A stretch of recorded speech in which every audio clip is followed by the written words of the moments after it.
आपने ढेरों अधिकार सुने हैं, लेकिन बच्चों के अधिकारों के बारे में कभी कोई चर्चा नहीं होती है। तो आज हम चर्चा करने जा रहे हैं कि बच्चों के क्या अधिकार हैं। तो सर्वप्रथम मैं आपको बताना चाहता हूं कि यदि कोई बच्चा गंभीर से गंभीर और संज्ञेय अपराध भी कर लेता है तो कोई पुलिसकर्मी या अन्य व्यक्ति उसके साथ निर्दयतापूर्ण या कठोरतम रूप से उसके सामने पेश नहीं हो सकता है।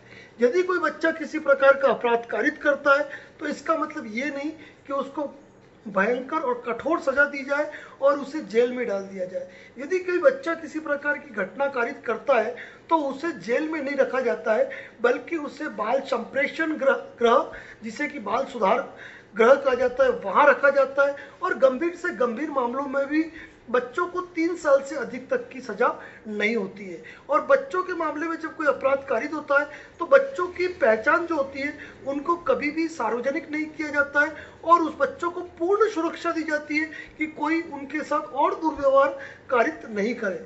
किसी भी प्रकार की यदि कोई मारपीट या दुर्व्यवहार करता है कोई भी अधिकारी तो उसके विरुद्ध विधिक कार्रवाई की जा सकती है। और सबसे बड़ी बात यह है कि बच्चों के मामले में 14 वर्ष तक के बच्चों को जो प्राथमिक शिक्षा है उसके लिए मुफ्त प्रावधान किए गए, यानी कि 14 वर्ष तक के बच्चों को मुफ्त प्राथमिक शिक्षा देना सरकार का दायित्व है और उसके अंतर्गत सारी चीज आती है। और एक चीज होती है RTE, right to education act के अंतर्गत किसी बच्चे के पास यदि डॉक्यूमेंट नहीं भी है तो उसके एडमिशन को रोका नहीं जाता है। वही बच्चों का एडमिशन टेस्ट भी लिया जाना यहाँ पर गलत सिद्ध होता है। और प्रत्येक बच्चे को यह अधिकार है कि वह अपने परिवार की भाषा, संस्कृति और उनके व्यवहारों को सीखे। जैसे कि आज की तारीख में कई स्कूलों के अंदर ये फाउंडेशन किया जाता है कि बच्चों को उन्हीं की लैंग्वेज में बोलना है और उन्हीं की भाषाओं का इस्तेमाल करना है। तो यह कुल मिलाकर गलत है। बच्चों को अपने परिवार की भाषा, संस्कृति और उन चीज़ों को सीखने का पूर्ण अधिकार है।